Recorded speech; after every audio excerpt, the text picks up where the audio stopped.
If you're in product development, how do you know that you're developing the right product? One way is to start with three or more critical perspectives routinely engaged in communicating and agreeing on the acceptance criteria. To begin with the end in mind and not assume that everyone's on the same page, you need look no further than the three the three amigos, but not those three amigos. Looks like I need more coffee.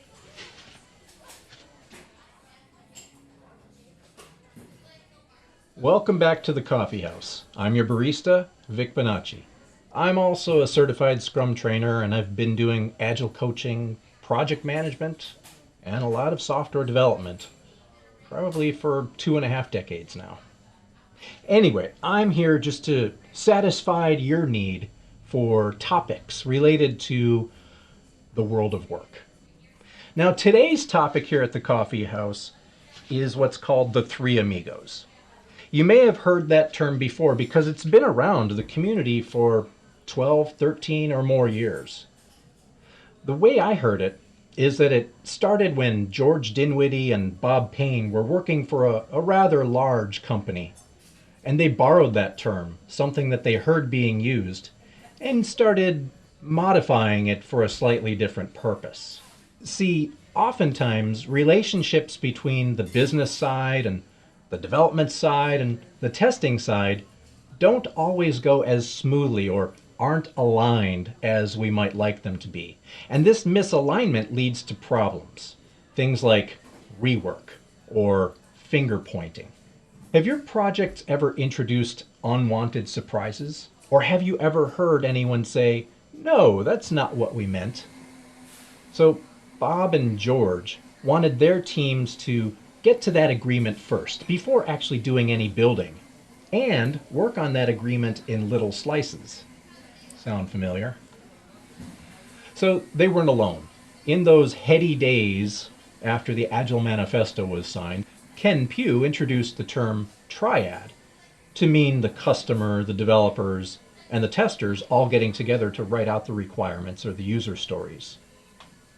In their book, Agile Testing, also 2009, Lisa Crispin and Janet Gregory talk about the power of three. In fact, Janet came up with the term when she was on assignment and she saw that the product owner would always go straight to the developers, the programmers, to talk things through, often not including the testers. So her and the team created a rule called the power of three, where you have to include the product owner, the programmers, and the testers in all of these conversations.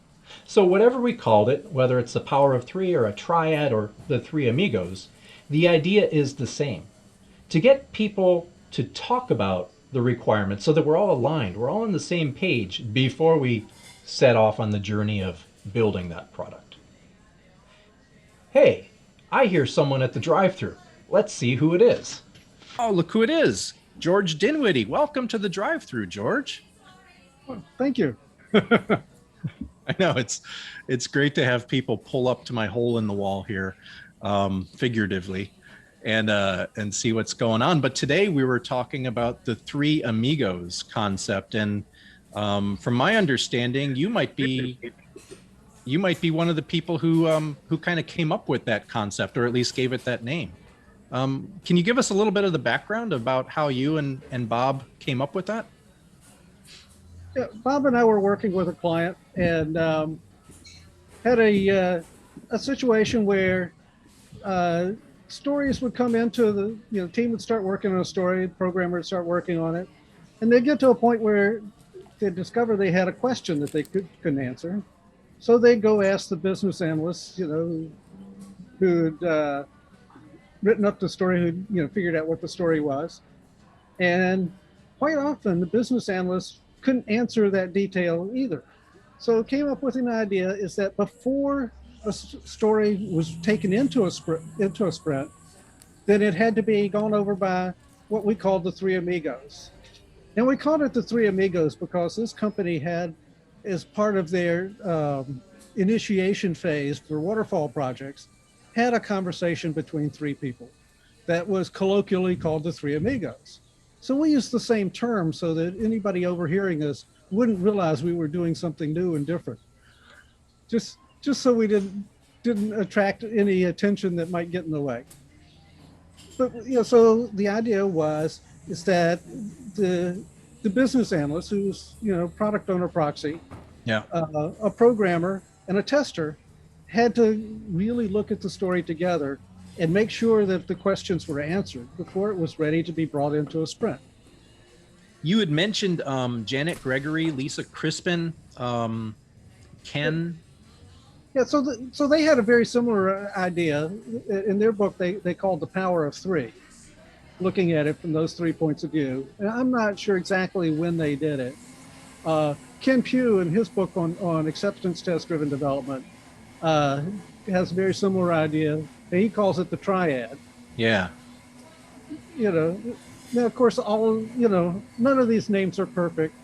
Some people get upset with the term Amigos, either because they figure it's cultural appropriation or because it's gendered, which it wasn't obvious to me that it was gendered.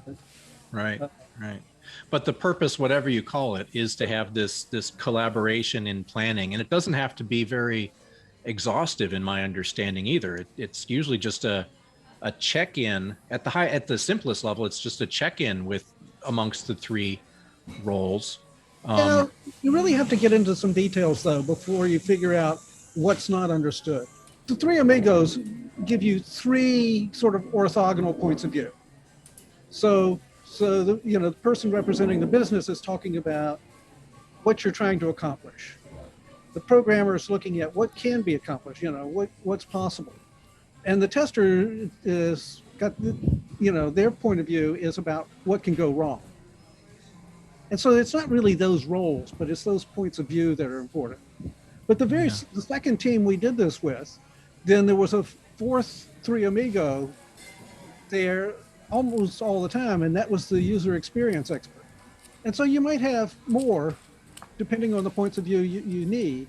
I can imagine that if you were doing an accounting program, it might be really helpful to have an accountant in the room for a lot of, for most of the stories, because there are, really subtle things in accounting that us mere mortals don't understand.